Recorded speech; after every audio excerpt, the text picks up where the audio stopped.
The problem that Zelensky is facing is right now he's trying to do traditional diplomacy.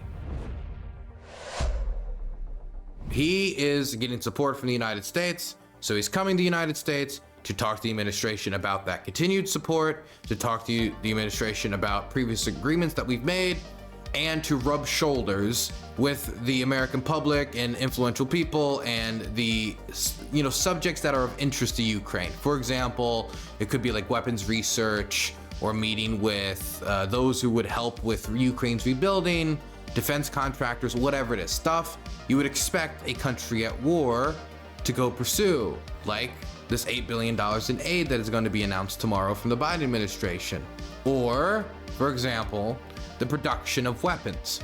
And so what Zelensky did as he came to the United States, he's going to be presenting a victory plan, a plan towards victory, a plan towards peace to Biden, to Harris, and was originally supposed to be Trump as well, but then that became a no-show, and then that, while they talked about it happening on the 6th and the 7th, now we're hearing from AP that that's no longer going to be the case, that they're not going to be having a meeting, and we'll talk about that in a bit.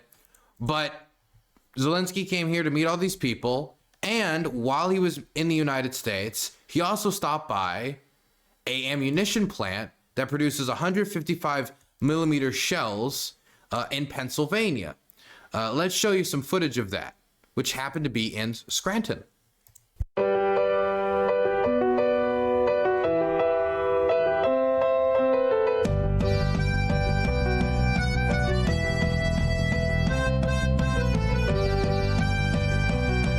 You get the idea. Zelensky goes to this ammunition plant. They're producing 155 millimeter shells. Now, these shells are of extreme significance to the war because all of NATO standard ammunition is based off of 155 millimeter shells.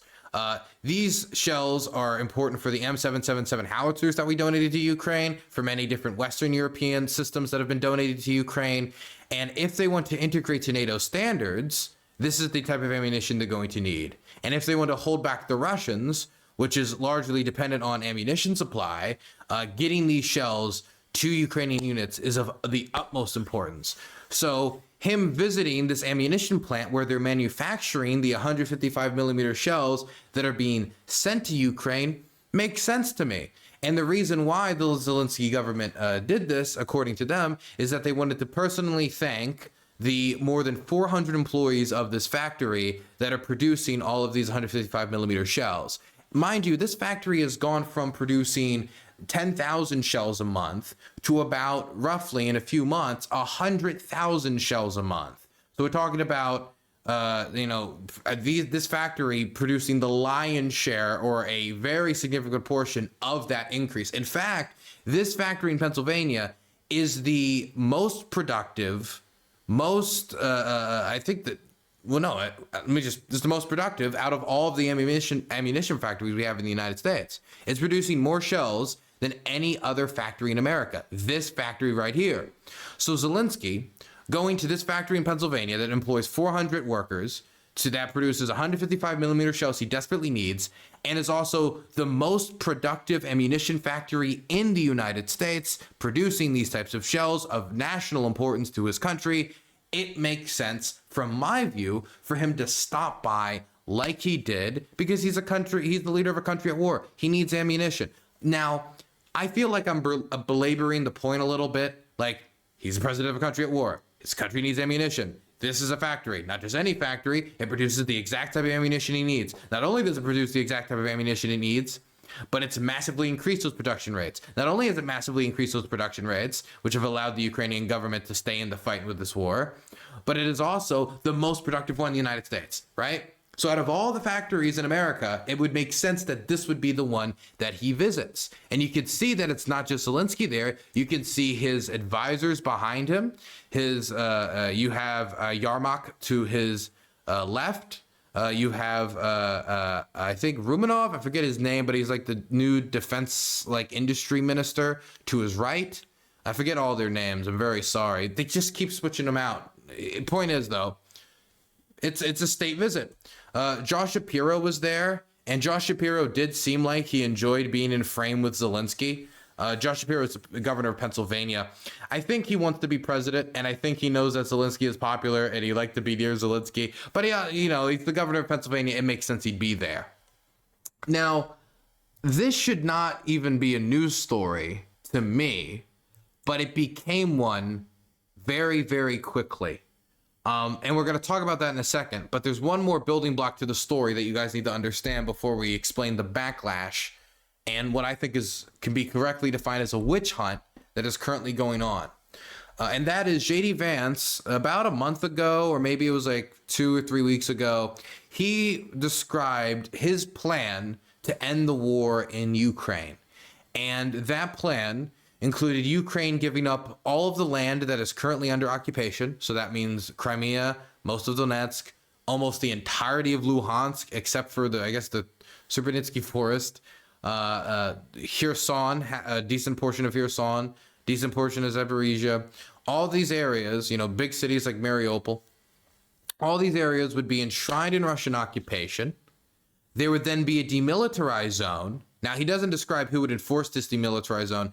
And we know how this type of thing has gone in the past with the Minsk agreements about, no heavy artillery. And then they just move the heavy artillery in and do it and, fight anyway. So I don't know who they would choose to enforce this, whether it would be us, whether it would be the UN, whether it would be some other third party. I do not know. And the kicker on top of all of this, in return for Ukraine giving up all that land and agreeing to this demilitarization, the reward they get for that is that they also don't get to join NATO. So that's his plan. Those are the basic details of his starting position in negotiation. Mind you, this is what he's saying publicly he would be willing to offer. Now, if you're someone like Putin, that probably doesn't mean you take that on face value either. It probably means you push for more, because usually how negotiations work is here's my position, here's your position, and then you try to find something in the middle, right? And if J.D. Vance, right out of the gate, he doesn't even finish his first term in the Senate, and he's going out there offering the Russians the vast majority, if not everything that they want anyway, then the Russians come in and maybe say, well, how about we'll agree to this if you also give us the rest of Donetsk? And then you have someone like J.D. Vance who said already that he doesn't really care about the war in Ukraine, and then reversed that on the campaign trail because he wanted Ukrainian American votes in Ohio, before then reversing it again once he was actually in public office. If he was presented with that, like, hey, give up Sloviansk and Kramatorsk and Konstantinivka, will that be of significance enough to him that he'd be willing to say, no, we're going to continue the weapon supply, we're going to continue the support for Ukraine over these cities, if this is already his starting position? It's hard to say, and the Russians say that is their hard line in the sand. That is their precondition to even have a discussion. That is what Dmitry Peskov, Putin's press secretary, and the government of Moscow has said on multiple occasions. So this plan and this starting position for Vance, not bueno from a Ukrainian perspective. Mind you, Donald Trump is the oldest presidential nominee in American history at 78. Since Biden was never formally nominated this time around, 78 years old, he is older than Biden was last time, which would mean he would also be older than Biden is now when leaving office. Something to think about. Anyway, that also means that someone like Donald Trump, if he was to pass away in office, that would probably not be the most surprising outcome. If you are the oldest nominee in presidential history, your general likelihood of mortality is going to be higher than someone who is younger. So I see someone like J.D. Vance as a real contender, if Trump wins, to be the next president of the United States, just through being in the right place at the right time, even if he is pretty historically unpopular for a VP nominee. So if this is the type of plan that's thrown out, and then a journalist directly confronts Zelensky with this plan, what do you say as Zelensky? Mind you, Zelensky here in this article, and it doesn't say this in the article, and it doesn't say this in most of the articles about this, this is Zelensky responding to a question, right? So Zelensky's not going out of his way to say, I do not like J.D. Vance's plan. This is other people bringing these proposals to Zelensky, and then he has to consider it from the perspective of the Ukrainian president, from the perspective of this person who's supposed to represent the 44 million people of Ukraine, those who have been displaced, those who remain in occupied territory, those who remain in territory that is still controlled by Ukrainian forces, all Ukrainians, period. He has to represent them. And he, if confronted with this plan, does he just say nothing and dodge the question? Well, I don't think people, generally speaking, would like it if our politicians dodge questions. I don't think that's a good answer to say Zelensky should have dodged the question. So I think that he should answer it honestly. He should talk about the plan, because J.D. Vance is not the only person proposing this. And so what Zelensky said in response is that, J.D. Vance is too radical on the matter, and that J.D. Vance's plan would not be a real solution, that it would lead to more global conflict because it would encourage the type of behavior that Russia's engaging in. It would say, look, you can do these types of land grabs. You can fall flat on your face 20 times over in the war, still come out on top. My goodness, now if you do it maybe with better planning next time, maybe it'll even go better. Maybe you don't just get chunks of Ukraine, maybe you get chunks of Moldova. Maybe you get chunks of Taiwan if we're talking about other countries. That is Zelensky's pitch. He also said that he doesn't consider it like too much because it's not a formal proposal. It's just something that's said on the campaign trail. And he considered it as along with a lot of what Trump has been saying, as basically politics, electioneering, which, I mean, is just the truth. Look, you could debate whether or not that specific proposal, if engaged in, would actually encourage that behavior or not. I think there's a good chance it would. I think that the Russians certainly didn't say, we just want to take this parts of land. They said they wanted to take more. Putin said that Ukraine has to exist as part of Russia. If Ukraine is left outside of NATO, what stops them from invading again in 3 years down the line? Do we think J.D. Vance, President J.D. Vance, if God help us, that happens, he's going to be in a peacetime scenario a year after the war? He's going to continue to invest javelins. He's going to continue to invest in the Ukrainian drone program. He's going to continue to send over Bradleys, our old M113 troop carriers. Or do you think he's going to say, no, we pull back? So when he talks about in the article, in the interview that J.D. Vance did about fortifying Ukraine against, if they're attacked again, would he come to their defense? And if the answer could be reasonably assumed no, or at least with a high likelihood by somebody in Moscow, what would be discouraging them? Just the credibility of Russia from, being held up to their deals? What would stop them? And so Zelensky was not a big fan of the plan, and he expressed that from his perspective as leader. And these two things, this followed by Zelensky's visit to the plant, led people to the conclusion in the GOP camp, whether earnestly or just, as I think is probably true for many of them, completely maliciously misinterpreting on purpose this into a campaign stop for Kamala Harris. Now, if you're confused how Zelensky visiting a Pennsylvania ammunition factory, where she isn't even there, with the main Democrat there, Josh Shapiro, being the person she passed over for the VP nomination, how this is a campaign stop for Harris, you and me both.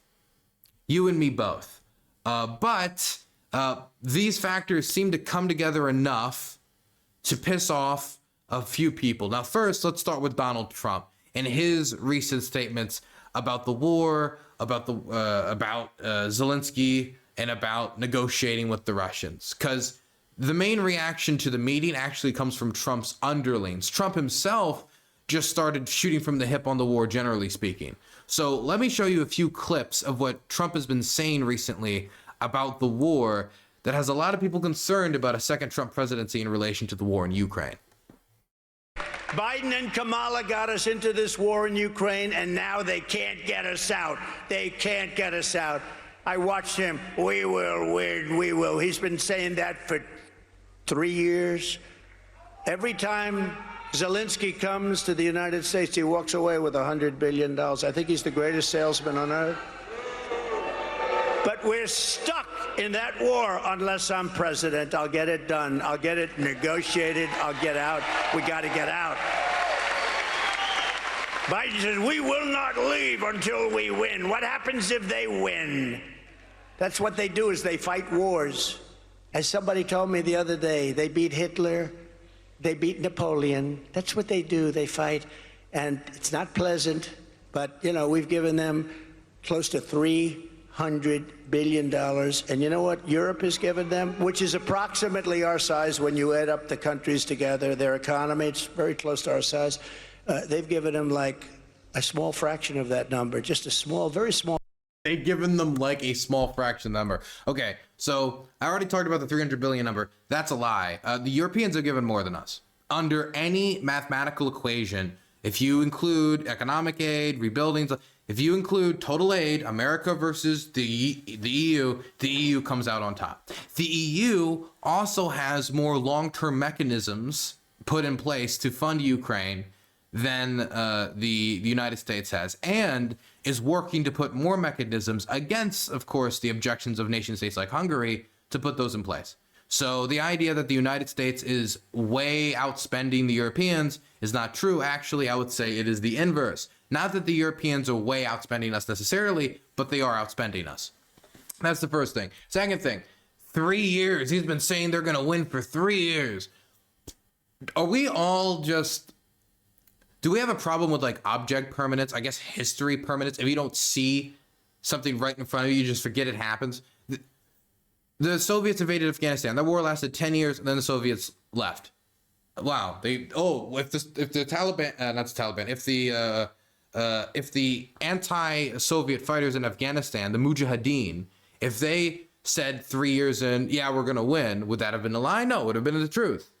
Most wars, can not just be like 5 seconds long. I guess maybe in our perception, or like if it lasts longer than 5 seconds, then it's like a forever war. But yeah, 3 years. It's been going on 3 years. That's a decently long war compared to, I don't know, the initial invasion of Iraq. But we're also talking about a nation state fighting a defensive war against a country that thought it was going to last 3 days. So we've gone from the Russians thinking the war would last 3 days to now it's lasting 3 years, and we're doubting the Ukrainians' ability to win because it's taking a while. Yes, if you're a defender fighting against a much bigger opponent, the idea is you tire them out, bleed them dry until they cannot sustain it anymore. That's how you would win if you cannot win a war of combined arms maneuver, which neither side can seem to. So the idea that you can't win after 3, yes, you can. Yes, you can. We won the Civil War after 3 years. In fact, it was about 3 years in that the American public started to have real doubts about our ability to win, and Abraham Lincoln was facing a really bad re-election outcome until we had some better battles by Ulysses S. Grant, led by Ulysses S. Grant and others. So, I mean, not every war is the initial invasion of Iraq, okay? Not every war is Afghanistan. Some wars, last more than a few months and under 20 years. Everything's either Afghanistan or it's either Afghanistan or Vietnam or Iraq. These are the only 3 wars that we can repeat. Like everything is just variations of that. Outside of that, he lied about the numbers.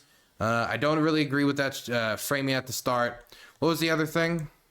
What was it? We got to get out. Oh yes, Biden and Harris caused this. I'll get it. What was it? Jim, we will win. 3 years. Every time Zelensky, salesman on earth, we're stuck in that war unless I'm president. I'll get it done. I'll get it negotiated. I'll get out. Okay, there's more clips. I want to get past this quick. I don't want to cherry pick everything because I feel like, Trump can make a million mistakes and I could be here for hours doing this. He keeps saying, I'm going to get us out of the war. I'm going to get us out of the war. I'm going to get us out of the war. He still doesn't know how he's going to get us out of the war. He has a concept of a plan with healthcare. He probably has a concept of a plan when it comes to pulling this out, like pulling us out of the war. I don't think he has a real plan. And if he does have a plan, and it's the one that JD Vance is talking about, I don't think it's a particularly good plan. As for the other thing, like the Russians win wars, the Russians fight wars, that's what they do. The majority of Russia's invasions into Europe have not ended swimmingly for them. The Russians have lost wars within the last 30 years. They've lost wars to the Japanese. They have lost wars to the West before. They've lost wars all over the world before. During the early 20th century, they were unsuccessfully invading Estonia, Latvia, Lithuania, and the Baltic countries. They unsuccessfully invaded Poland along with many other Soviets.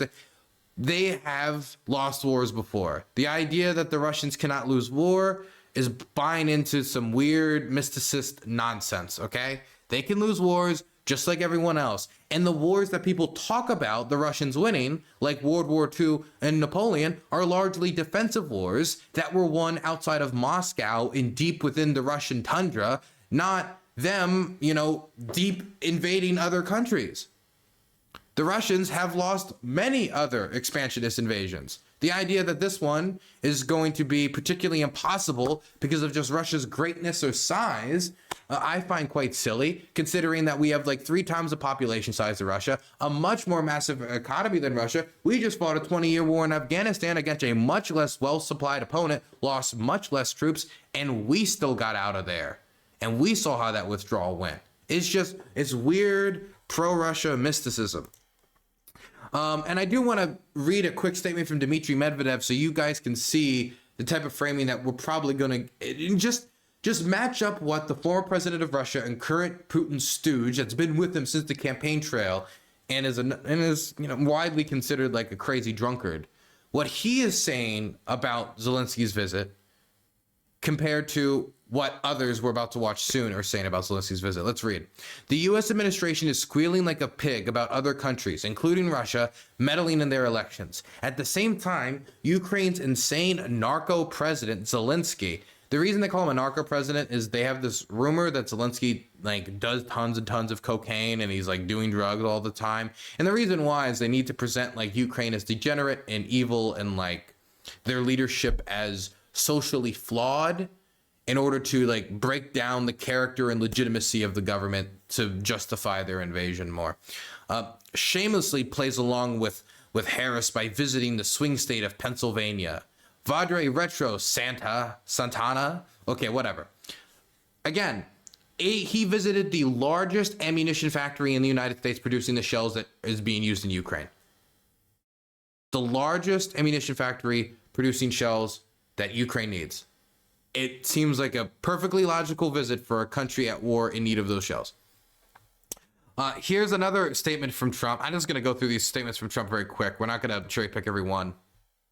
Biden and... Wait, we already read this. We already did the Napoleon one. Oh, here's another one.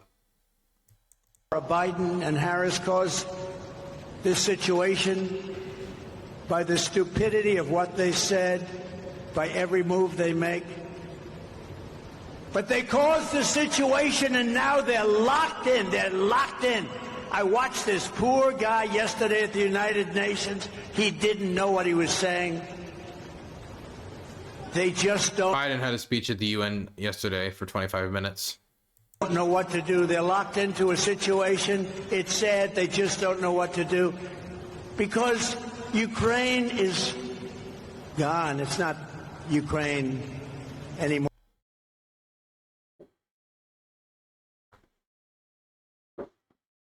Where am I? You can never replace those cities and towns, and you can never replace the dead people, so many dead people. Any deal, even the worst deal, would have been better than what we have right now. Wow. What an admission. Any deal, even the worst deal, would be better than what we have right now. Mind you, Putin released an essay leading up to the invasion that clearly said that Ukraine can only exist as an extension of Russia. So, and their current demands is give up everything they currently hold, as well as everything they've claimed that they want to annex. So that means taking back Kherson. That means taking the city of Zaporizhia. All those people would have to leave. Kramatorsk. Any deal would be better than what they have now. Their demilitarization would have been better. So Trump, the deal maker, thinks that Ukraine demilitarizing itself and getting rid of the army that it's used to defend its country would have been a smarter diplomatic move than them resisting the invasion.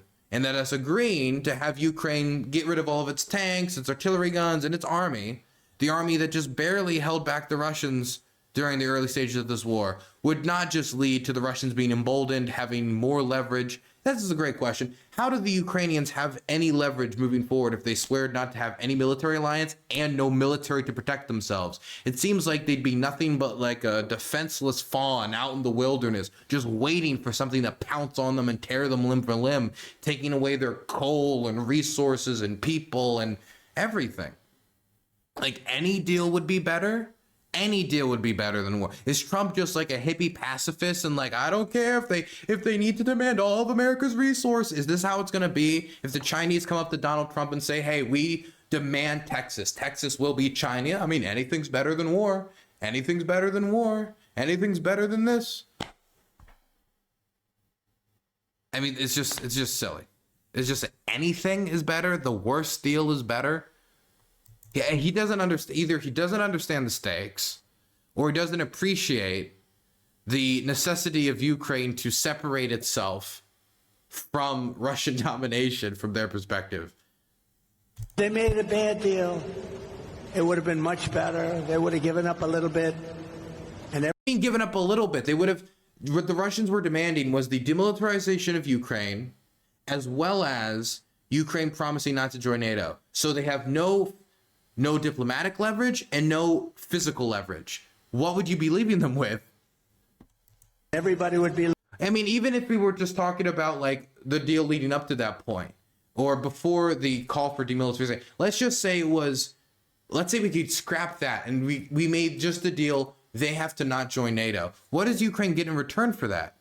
If Ukraine's going to make a deal like, okay, fine, I won't join NATO, would they not get their territory in Donetsk and Luhansk back? It's like, okay, fine, you're no longer a offensive military threat to us. If you've gotten this commitment, you're not going to join NATO, even though Ukraine was no closer to joining NATO in 2022 than they were in the year before that, the year before that, the year before that, or the year before that. But no, what we're saying, what Trump is saying is Russia moves its troops to the border, Ukraine gives up the ability to join NATO, then the Russians back off. What would stop the Russians a year from then, move the troops up to the border, now we demand demilitarization, then back off again. And then when the Ukrainians don't have the troops, as Putin has said, that Ukraine could only exist as an extension of Russia. Maybe he was lying. Maybe Putin actually doesn't believe Russia deserves an empire and everything he's ever said about anything he ever believed is all just made up and he's actually just a hippie. What? I mean, come on. There has to be a line in the sand or you risk giving up all your leverage, your sovereignty, and your ability to be an independent nation state. Any deal is better than this. This is not even something that brings you peace. This is something that invites in conflict and aggression. This is the opposite of deterrence. This is the opposite of what you would want your country to establish as a diplomat. It's just, this is the art of the deal guy. Living, and every building would be built, and every tower would be aging for another 2,000 years. And it will only get worse with these people. With Kamala doesn't even, she doesn't know what she's doing. More people will die. More cities will fall. The ones that fell will continue to receive more and more bombs. They'll be broken up asunder, worse than they are right now. Nothing is standing. The crops are dying. There's really nothing for the Ukrainian people to move back to. And it didn't need to happen. Those buildings... If Trump was there to just tell the Ukrainians to give everything up, then we truly could have had peace for another year. They're down. Those cities are gone. They're gone. And we continue to give billions of dollars to a man who refuses to make a deal, Zelensky. There was no deal that he could have made that wouldn't have been better than the situation you have right now. You have a country that has been obliterated, not possible to be rebuilt. It'll take hundreds of years to rebuild it. There's not enough money to rebuild it if the whole world got together.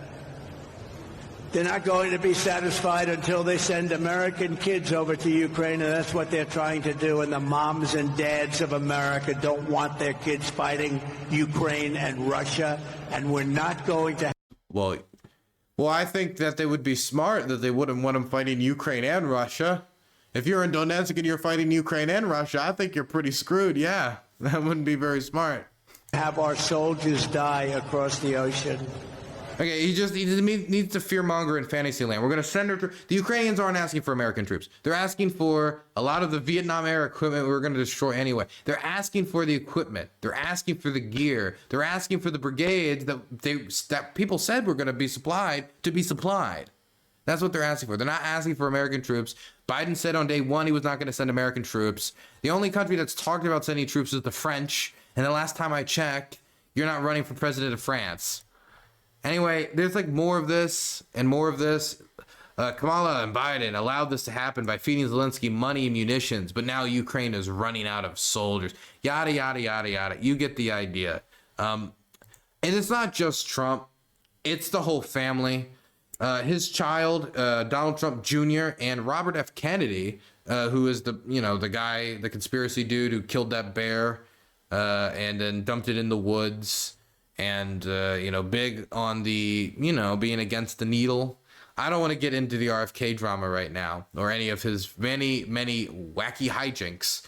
Just they wrote an article together so you can see it's not just Trump, it's his whole family. It's everybody chirping in his ears, titled Negotiate with Moscow to End the Ukraine War and Prevent Nuclear Devastation.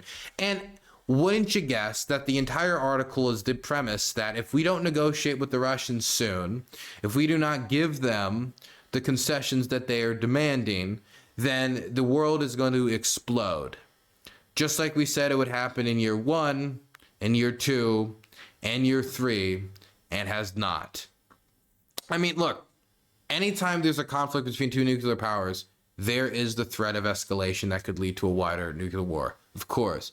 But if every time you find conflict with a nuclear power, you just get skittish and run away, what you could end up doing is just encouraging aggression because the other power knows that, to be quite frank, you're soft and you break under pressure. And they're just going to then start more conflicts by leveraging that weapon. In fact, it has been America basically snubbing its nose at their constant chest beating that has led to the Russians kind of pulling back on the threats as they're trying to reassess like what would be a better way to try to get the Western world to back off on supporting Ukraine. They've been able to keep the longer range American weapons from being struck anywhere in Russia. But when it comes to other types of support, not so much luck has been found on the Russian side.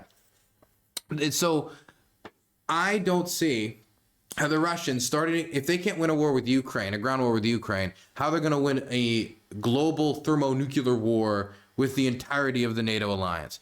It doesn't make sense. And so while there's always the risk of escalation, as is true with any confrontation between nuclear states, the incentives for the Russians did not exist there for war. And so you do not get skittish. You don't get silly. You don't get careless, but don't get skittish. And that's what they're being. They're being skittish. Now let's get on to the meat and potatoes of how the rest of the party is reacting to this Zelensky visit. Check out what Fox sounded like on Zelensky. Zelensky is set to meet with Biden and separately Vice President Kamala Harris this week. There were reports that he may also meet with former President Trump, but a Trump campaign official is saying that meeting will not happen. There are Republicans who are questioning the timing of Zelensky's trip and whether or not it's a ploy to help campaign for Harris, especially after his visit to a Pennsylvania ammunition plant alongside multiple Democrats, including Governor Josh Shapiro. They demand for an investigation, and they're also demanding that Zelensky may have they want to know if Zelensky flew into the state on a U.S. Air Force plane and was provided Secret Service protection, misusing taxpayer dollars. Congressman, do you know the answers to this? Why is Zelensky campaigning in America for Kamala Harris, which is what it appears to be? Whoa. You know what? I appreciate the non-biased perspective over at Fox. Zelensky came all the way to the United States to campaign for Harris in Pennsylvania. Why? Because he was next to a Democrat? Because he was in Pennsylvania? Why would he be there at this time? I don't know. Why would a country at war with a leader leading it through a war go to a country making weapons during said war to get supplies for the war? Why would they do that? Why would they do that as the Russians get closer to Pokrovsk? Why would he be concerned or interested in making sure that ammunition supply is stable. If he's coming to the United States to receive $8 billion aid announcement tomorrow, why wouldn't he stop by the largest factory that is producing the exact munition that they need? It's the largest factory in the United States. Every single news report that is not including the fact that this also, it just so happens to be a swing state, just so happens to be during the election. Oh, you mean just so happens when the war is happening, just so happens to be the largest ammunition plant in America. These seems like important facts to bring up if you're going to be painting this as it's a campaign stop for Harris. Harris wasn't there. Waltz wasn't there. Nobody was there that is on the ticket in November. Josh Shapiro isn't on the ticket in November. He was passed over for being the VP pick. So is the only evidence is that he was in Pennsylvania and that he was with Democrats, so therefore it was a campaign stop, even though none of the Democrats are on the ballot. And it just so happens to be a place that is producing the most important stuff that he needs from the United States, a stable supply of artillery ammunition. It is completely partisan hogwash. That is what this commentary is. It's completely partisan hogwash. They don't like the fact that Zelensky criticized J.D. Vance's plan. They don't like the fact that Zelensky called out the obvious holes in it when he was directly asked by reporters and he decided not to dodge the question. He decided not to dodge the question, and so he's getting penalized for it. Well, listen, I want to make sure we understand all the underlying factors about his trip here to the United States. And you would think, like, right now when we're hearing that RFK deserves Secret Service protection, Trump needs better Secret Service protection. We just had that shooting at the Harris campaign office in Arizona. You would think that, I don't know, Zelensky, with how many attempts on his life, might deserve some security while in this country. Do we want him to get shot? Do we want him to get hurt? Oh my God, he shouldn't have any protection in America while he's here? Should we just not be able to have our allies visit or not protect our allies? When Benjamin Netanyahu is here, should we have him fucking get a hotel at a local, no, not even a hotel. Just give him an Airbnb in the general DC area? Like, of course you protect world leaders as they come to visit the United States, especially ones that have had multiple assassination attempts on their life in the last few years. He needs to meet with people on both sides of the aisle. Everybody wants to understand, what is Ukraine's plan going forward? How are they going to end this conflict? That's incredibly important for everybody.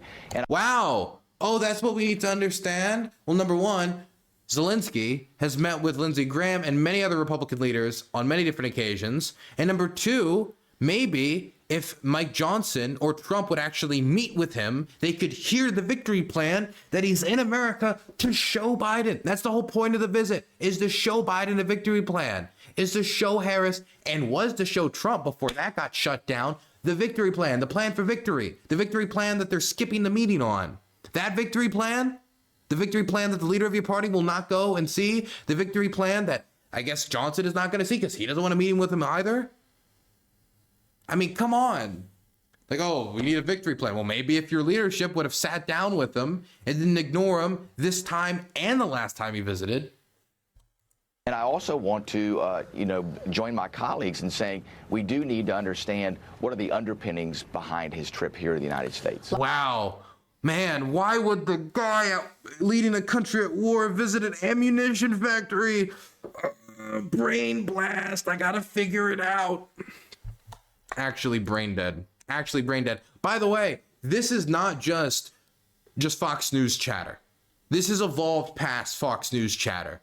There's more, like, I could show you of other representatives that bring on that say other just stupid nonsense. In fact, you know what? Maybe I should belabor the point a little bit.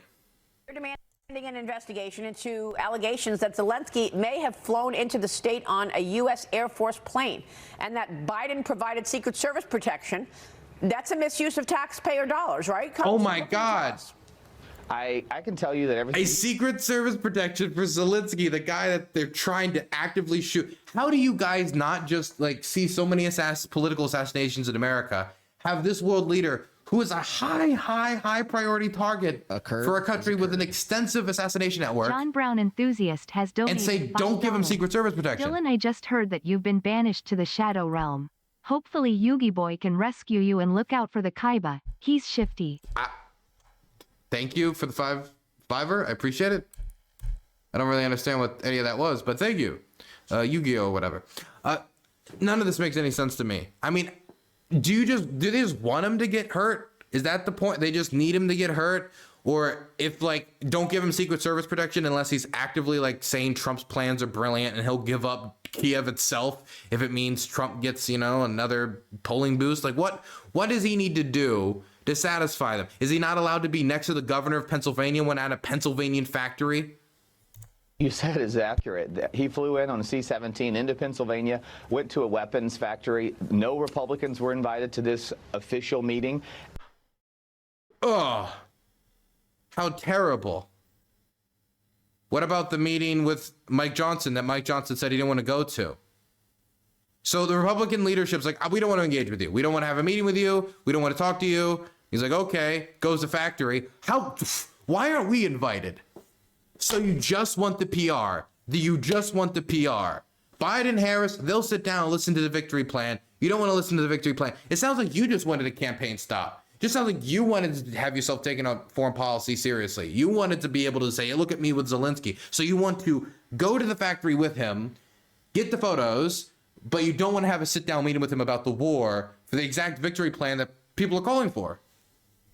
And the governor of Pennsylvania was signing bombs that are going to go to Russia. We are not at war with Russia.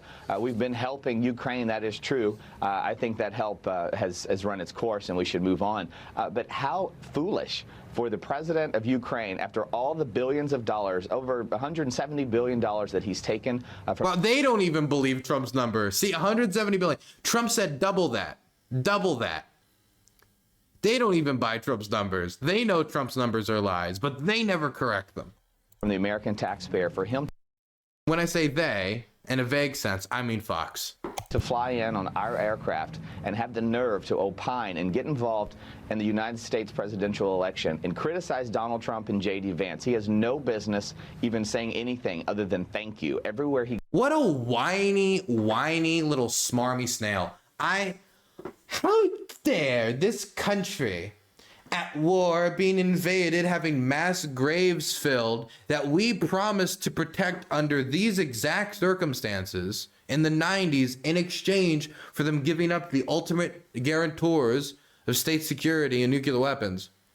How dare they opine on us discussing the territorial borders of their country? This should be like 1950. It should be like Sykes-Picot. We just go through the Middle East. We're just cutting up like you get this, you get that, you get this. Why even the Ukrainians at the negotiating table? How about we get Trump and we get Laura Loomer, J.D. Vance, and RFK and Vivek Ramaswamy. We give them a bunch of fucking coloring pencils and get them a big white and black map of Ukraine, and they can just color it whatever way they want, and that'll be the end result of the war. And Zelensky will have to smile and say, thank you for using the good color pencils. That was very nice of you, Trump. It shows your deep unity with the Ukrainian people. Fuck you, Lance Gooden. You little smarmy cunt. I can't. Oh, how dare he opine on domestic politics? How dare J.D. Vance opine on the future of Ukraine's territorial boundaries without their consideration, or whether or the consideration of this is going to start another war or not? This is just smarmy. This is everything I hate about politics. It's being high and mighty for no reason. Just say you don't support Ukraine aid. Just say you don't support Ukraine aid and you don't agree with the peace deal, or you don't agree with the deal that Ukraine wants. Don't say, how dare he think and consider or disagree with J.D. Vance's proposals when J.D. Vance was running on a platform of, I don't care about Ukraine. That's what he was saying on the campaign trail when he ran for office. Like, of course Zelensky's going to disagree with him. What did you expect? What did you expect? They want vassals, not allies. He goes in the United States, he should repeat the words thank you over and over again. That's what he tried to do at the plant, you dumb schmuck. Okay, I'm gonna stop yelling. Oof. Yet he had the nerve to criticize President Trump, and then I guess he requested a meeting with him. Well, of course, they're not going to waste time with a meeting with him. He requested a meeting with him before he's asked about the peace deal. What should he have said? It was brilliant. I mean, I honestly, thank you for making us give up Donetsk. I thought that was great, actually. What should he have said? Should he have dodged the question? But if he is such an intelligent, wonderful leader for his nation, you'd think he'd keep his mouth shut and let the chips fall where they may with respect to the presidential outcome. Because if Donald Trump wins, and I believe can't even he look. will, I don't want to listen. I don't want to look at him. He repulses me. Lance Gooden repulses me. He repulses me as a person. Okay, moving on to this. This isn't just Fox News BS anymore. The House GOP in the oversight chair, James Comer, has announced that they're going to launch an investigation into Zelensky's Pennsylvania visit. I assume they're going to hire some, deep detectives, maybe a Sherlock Holmes or two, to get to the bottom of why the leader of a country at war visited the largest ammunition factory in the United States. Now, I am someone who believes in fiscal responsibility, and I know the Republicans do too. That's why they had one of the largest deficits in American history under the Trump administration. But I'm sure that they would love to avoid all the paperwork and all the money, actual taxpayer money, that's going to be wasted sending investigators to ask people why the leader of our country at war is going to look at artillery shells. Why those same people ask for a thank you, which she provided at the speech none of them watched. I wish that investigator good luck, but I can just tell you in advance, no investigation needed, is 'cause he's at war. Mind you, I already watched this on stream yesterday. No, not yesterday, the day before. And watching it again feels redundant because many of you have already seen it. But I feel it is necessary for you to see the speech that they're all saying is like a campaign stop for Harris. Listen to what he focused on this whole time while he was talking to, again, the workers. I want to thank all of the workers of the Scranton Army Ammunition Factory. Almost 400 people strong, Mr. President. Another 1,000 about a half an hour from here. I think it's safe to say that, Mr. President, you've shown the world what courage and resiliency looks like. Your profound sacrifice and those of the Ukrainian people have been nothing short of remarkable. And from all of us in this part of the world, we thank you for your courage and your resiliency. And I can tell you from General Dynamics, 100,000 people were behind you. We know your victory is the world's victory. And so Is General Dynamics also participating in a Harris campaign stop?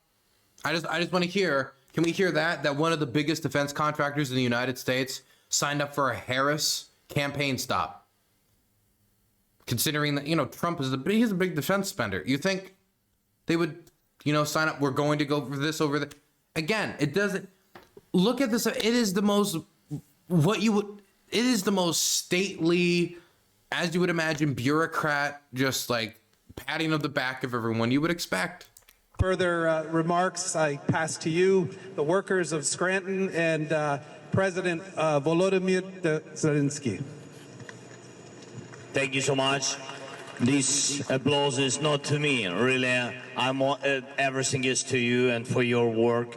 Thank you so much. I'm very honored to be here with my team. And started, as I said to colleagues, started my visit to America from your city, from your plant, from Pennsylvania, and just some number. You said that 400 people work here, but I wanted very much to come here and to thank you. 400 people saved millions of Ukrainians because of the result of your work. I'm very thankful, just from ordinary Ukrainians to you. Also, can I say, out of all those Americans, Harris was the most helpful, and she truly saved Kiev. And the real ghost of Kiev was Harris all along. She was flying the secret F-35 over you. What did they? This is so milquetoast. And what can I say? Thank you so much. You helped us to survive against Putin invasion. And thanks to your families. And God bless. Everything will be very good with your families and with you. God bless America. And Slava Ukraini. thank you again very much for everything, guys. Thank you. Wow, look at all these people who are every single one of them love Harris. Every single one of them, they signed up for this Harris campaign event, and they signed up to, work here years in advance. It's just so mundane to get angry over. And of course, Speaker Johnson, leader of the Republicans in the House, when given the opportunity to meet with Zelensky, what did he do?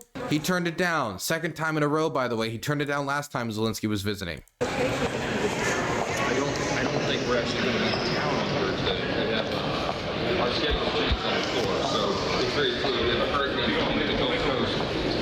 Mind you, this was on September 4th. So this is about when Zelensky was doing this meeting. So this was before it became a scandal. And then when it became a scandal, what did Johnson release as a statement? He didn't just release a statement condemning the visit. He released a statement saying that the ambassador to United States from Ukraine, who has been serving for the majority of the year, the entirety of the war, should be fired. Listen to this. Dear President Zelensky, I demand that you immediately fire Ukraine's ambassador to the United States, Oksana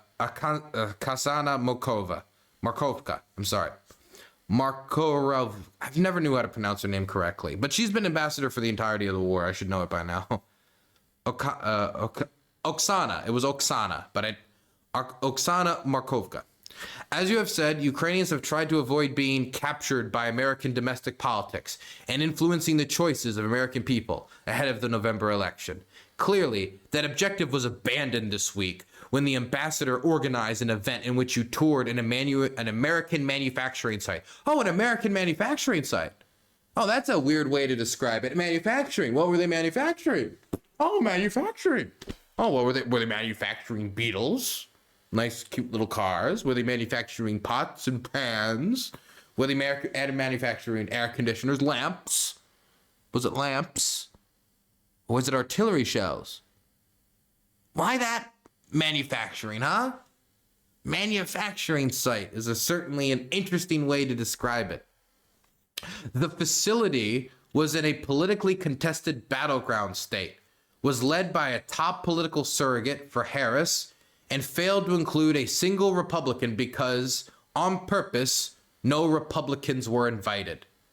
The tour was clearly a partisan campaign event designed to help Democrats and is clearly election interference. This short-sighted and intentionally political move has caused Republicans to lose trust in Ambassador Markovka's ability to fairly and effectively serve as a diplomat in the country.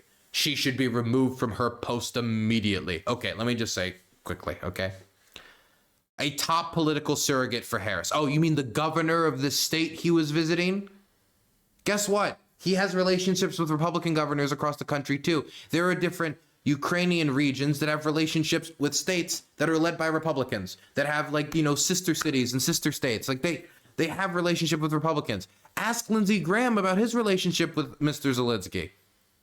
Ask Mitch McConnell. We're going to say Mitch McConnell, some partisan Democrat. I mean, really, come on. It's just silly. And the idea that no Republican was invited on purpose. Again, you say, oh, we don't want to meet with him twice in a row, and then whine about there not being any Republicans there. You go there then. Johnson, be the change you want to see in the world, buddy. You're the Speaker of the House. You have power. You have influence. You have an image. Use it. Go there. Show bipartisan support.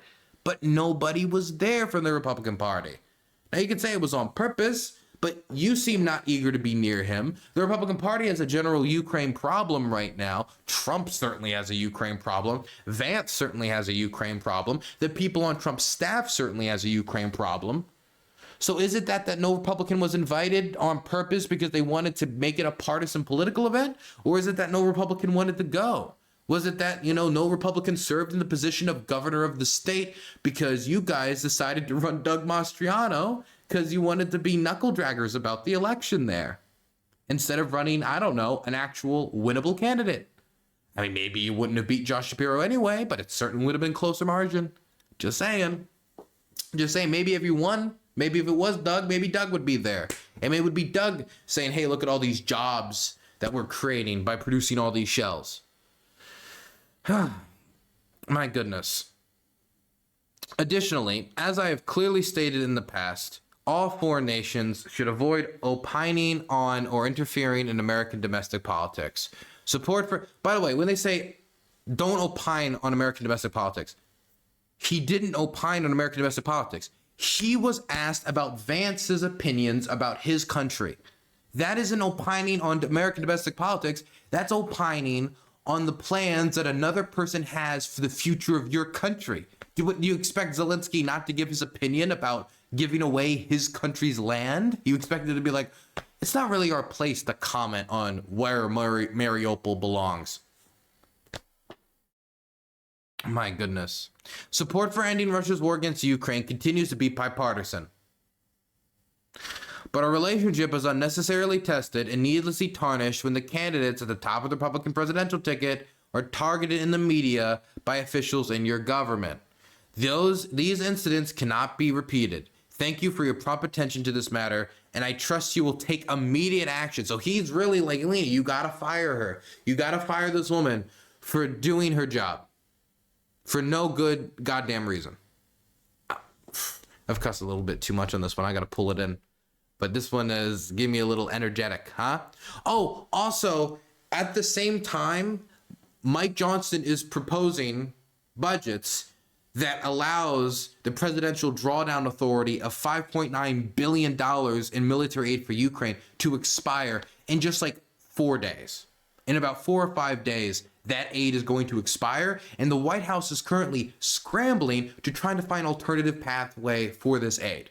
That's what they're currently doing. And instead of addressing that aid, which could save the lives, could help save cities, could help save all this stuff that Trump was very, dramatically talking about how deeply he cares about. I don't think he could care less, but dramatically pretending like he cares about, at least from my perspective, a little biased here.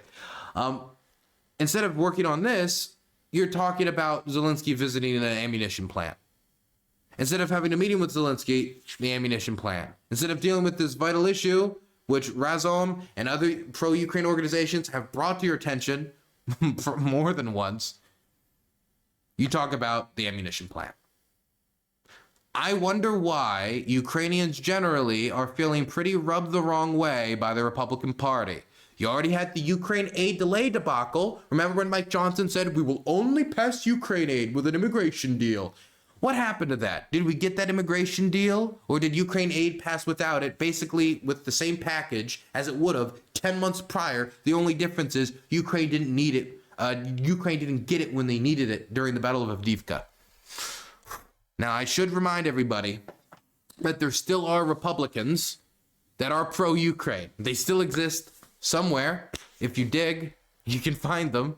Let me find you one statement here from a pro-Ukraine Republican on the matter. And I'm not going to read the anti ones because we've already gone through enough of them, but in fact, you know what? I will. Here you go.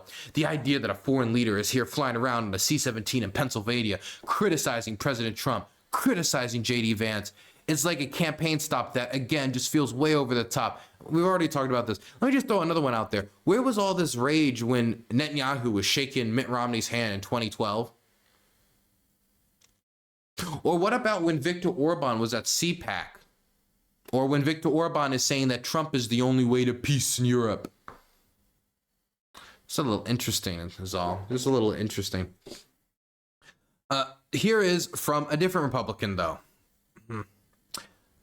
Lindsey Graham, a staunch Zelensky ally, warned, I don't mind him going to a munitions plant thanking people for helping Ukraine, but I think his comments about J.D. Vance and President Trump were out of bounds. Man, even Graham is pillow fist, but I mean, Graham will step in line behind Trump. He has a record of.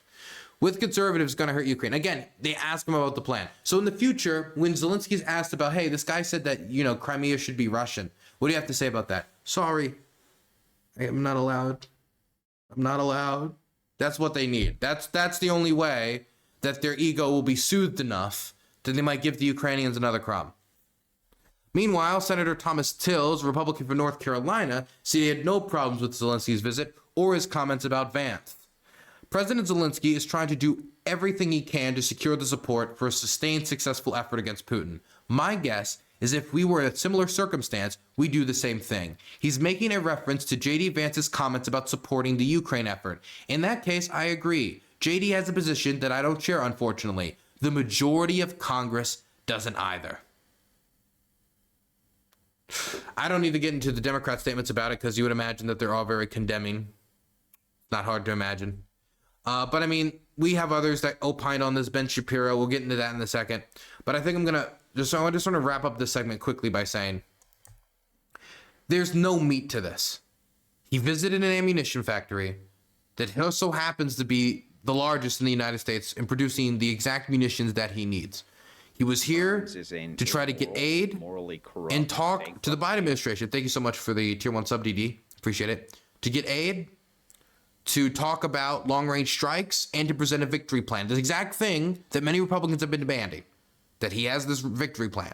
And then he tries to present it to Trump, meeting gets shut down. Don't want the victory plan. He wants to have a meeting with Mike Johnson. Mike Johnson ignores him last time. Mike Johnson ignores him this time. Goes to his ammunition plant. He's not there, Mike Johnson. Now it's a problem. Now it's a problem. You should be there for not just the photo ops. You should be there for not just the media events. You should be there when they're asking about the $5.9 billion extension, and you should be there when they're trying to pass aid without delay during crucial battles. Instead of just being there when your candidate gets his image scuffed by the reality of the war.